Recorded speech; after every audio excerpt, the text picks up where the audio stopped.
Shalom, kebenaran hari ini tanggal 21 Januari 2023 bertema Tindakan Tuhan.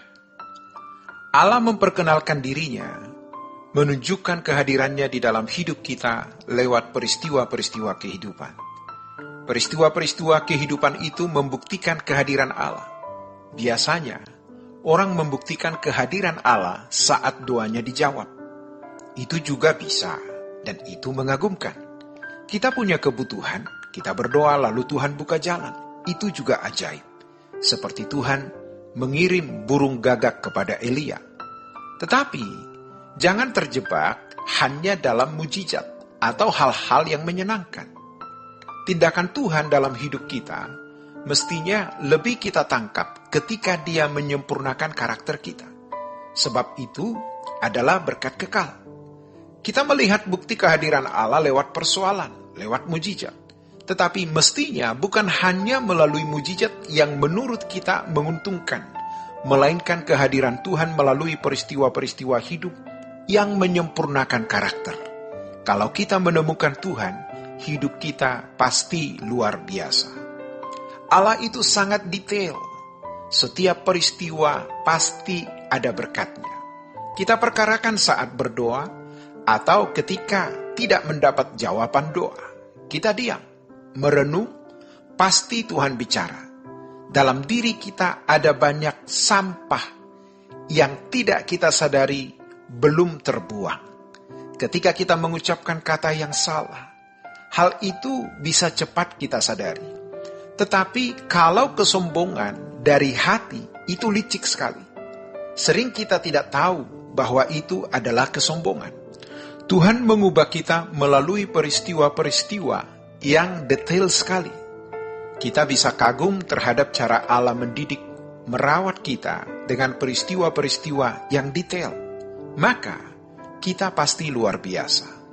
Sampai yang dimaksud adalah unsur-unsur daging yang tidak rohani, yang bertentangan dengan kehendak Allah di dalam diri kita.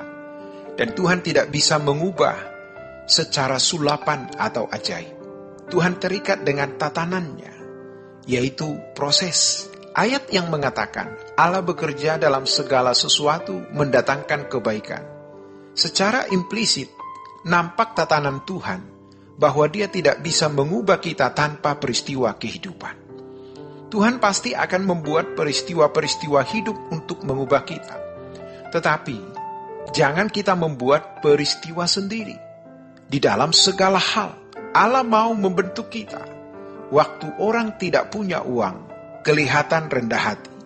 Begitu punya uang, berubah. Waktu belum jadi pemimpin, kelihatan baik. Begitu jadi pemimpin, punya kekuasaan, berubah. Bagaimana Allah bisa mempercayakan pekerjaan yang besar kepada kita, kalau kita masih punya unsur-unsur duniawi, kedagingan, yang tidak sesuai kehendak Allah? Kalau kita mendapatkan kesaksian ajaib, mujizat, kesembuhan, tetapi karakter tidak berubah, artinya kita belum kuat mengakui kehadiran Allah dalam hidup kita. Tetapi kalau dari perkara kecil, detail, day by day, kita akan tahu bahwa Allah hidup dan hadir di dalam hidup kita. Orang yang berurusan dengan Tuhan tidak boleh membuka diri terhadap urusan yang lain. Kalau Alkitab berkata, baik kau makan atau minum atau melakukan sesuatu yang lain, lakukan semua untuk kemuliaan Allah. Jadi tidak ada urusan yang Tuhan tidak dimuliakan. Tidak ada urusan di mana Tuhan boleh diasingkan. Dunia dan urusan kita hanya satu, Tuhan. Kepentingan kita hanya satu, Tuhan.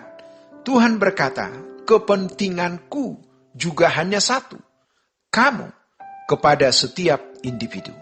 Allah itu detail sekali. Bagaimana menjadikan kita cemerlang dari perkara-perkara kecil setiap hari. Kalau kita detail menghubungkan setiap peristiwa hidup dengan Tuhan, maka kita menemukan tindakan-tindakan Tuhan. Kalau kita mengalami, kita akan tahu bahwa Allah itu hidup dan aktif sekali. Roh Kudus dimateraikan dalam diri kita, membentuk kita, itu luar biasa.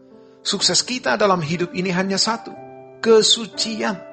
Kesucian itu teknis praktis, tetapi tentu batiniah.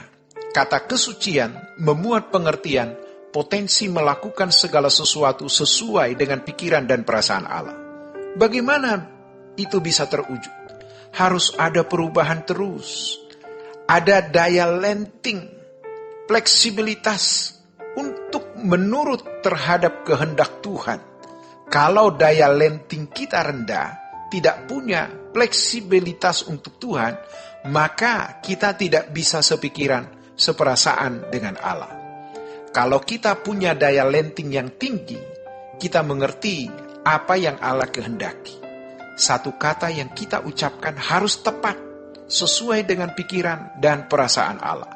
Kalau kita punya daya lenting tinggi untuk mengikuti kehendak Allah, artinya setiap kata jangan salah, pikiran, perasaan harus bersih.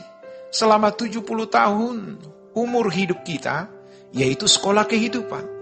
Jangan ragukan kecakapan guru agung kita, Tuhan Yesus, dalam membentuk kita. Ia sangat cerdas. Jika kita melihat hidup kita, mengapa saya masih seperti ini? Itu bukan salah sang guru, tetapi salah kita sendiri. Allah bekerja dalam segala hal.